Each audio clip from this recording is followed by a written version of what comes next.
안녕하십니까. 저는 강남농법인의 김혜선 고문입니다.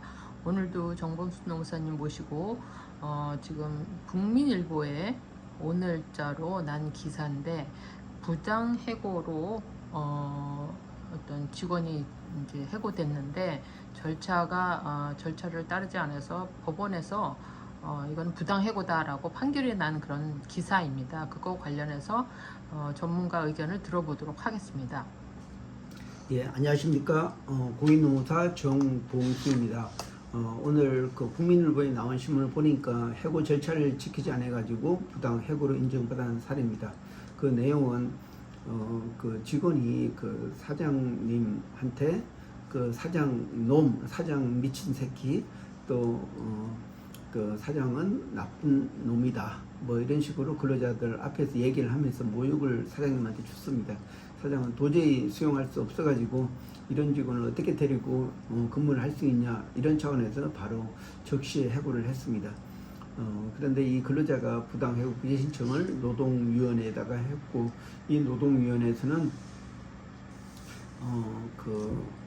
노동위에서 판단을 할 때에는 우선은 그 절차가 지켰는지 확인하고, 절차가 지켰으면은 해고 사유가 되는지, 해고 사유가 되면은 또 이게 적절한 그 징계 조치를 했는지 이런 내용까지 같이 판단을 합니다. 근데 여기에서는 그 절차가 안 지키면 사실 다른 그 사유나 또 이런 양정이 정확하더라도 이 절차 위반은 그 무효로 판단을 하고 있습니다.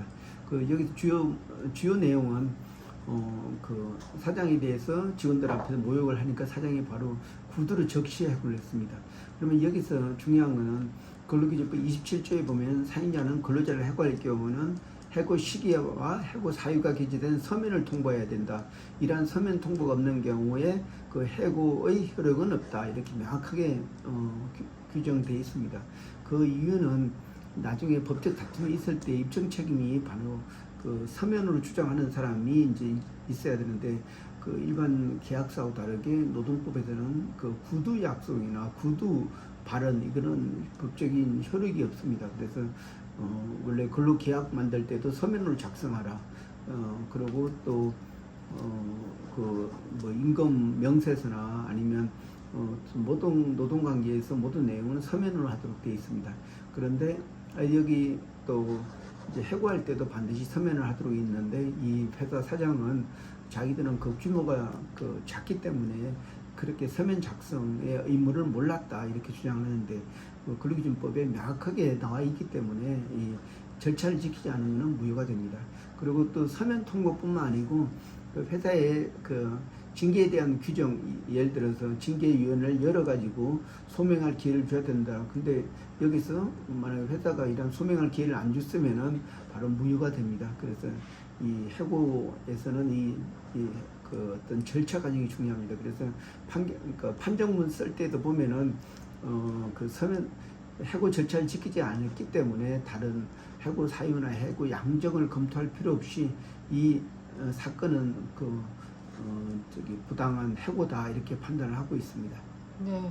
그런데 물론 서면으로 하는 거는 근로기준법 27조에 나와 있다고 하시지만, 그러면 서면 안에 서면 내용에 예를 들어서 며칠 이후에 해고한다라든지 어떤 그런 규정이 있습니까? 근로기준법 26조에 보면은 사인자는 근로자를 해고할 경우는 적어도 30일 전에 해고를 해야 하며, 30일 전에 예고하지 못한 경우는 30일분의 통상임금을 지급해야 된다. 이렇게 그 절차, 그러니까 사전에 통지를 안 했을 때에는 바로 그 한 달치 임금을 추가적으로 주도록 되어 있습니다.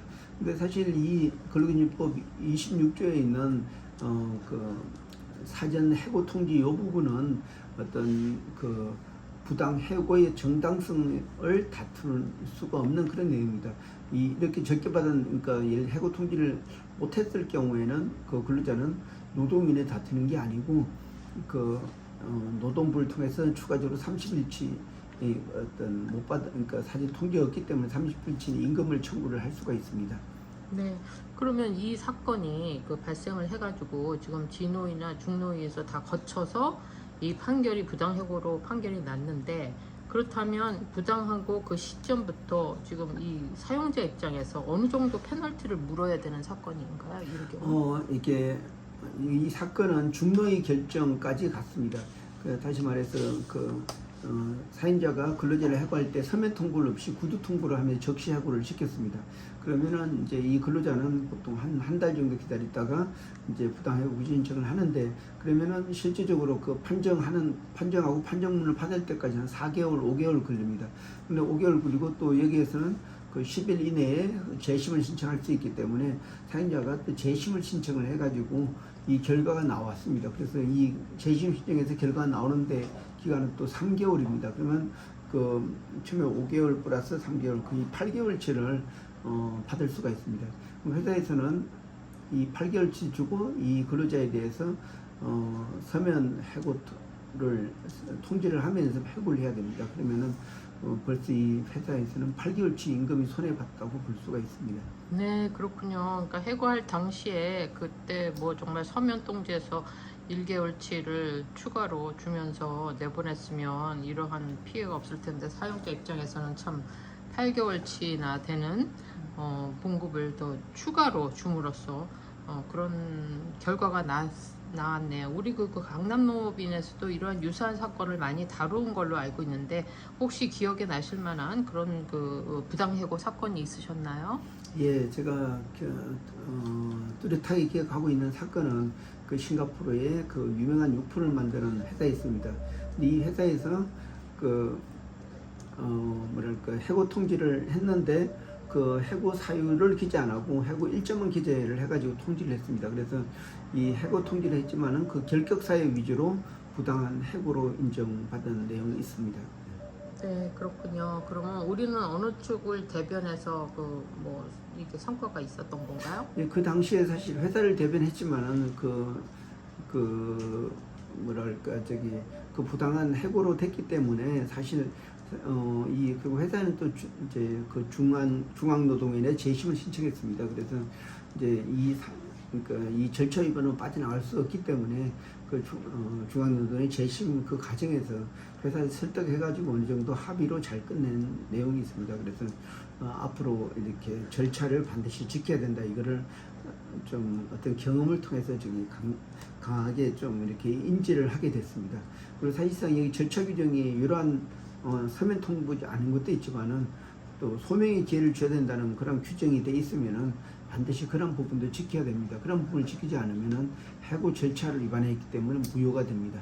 네, 오늘 그 말씀하신 이 부분에 대해서 많은 기업들이 참고해서 이러한 지금 사건처럼 불필요하게 더 이렇게 그 회사에 손실이 없게끔 하는 그런 계기가 되었으면 좋겠습니다. 예, 좋은 사례라고 생각됩니다. 저도 이 회사 있는 인사 담당자들이 최소한 기본적인 노동법을 알아야지 문제가 없습니다. 그래서 만약에 이런 거를 몰랐기 때문에 발생했는데 사진을 알았다면은 거의 8개월 임금에서 거의 한치도 안 내보낼 수가 있는데, 이 회사 같은 경우는 벌써 8개월치 임금을 추가적으로 나가야 되는 입장에 있습니다.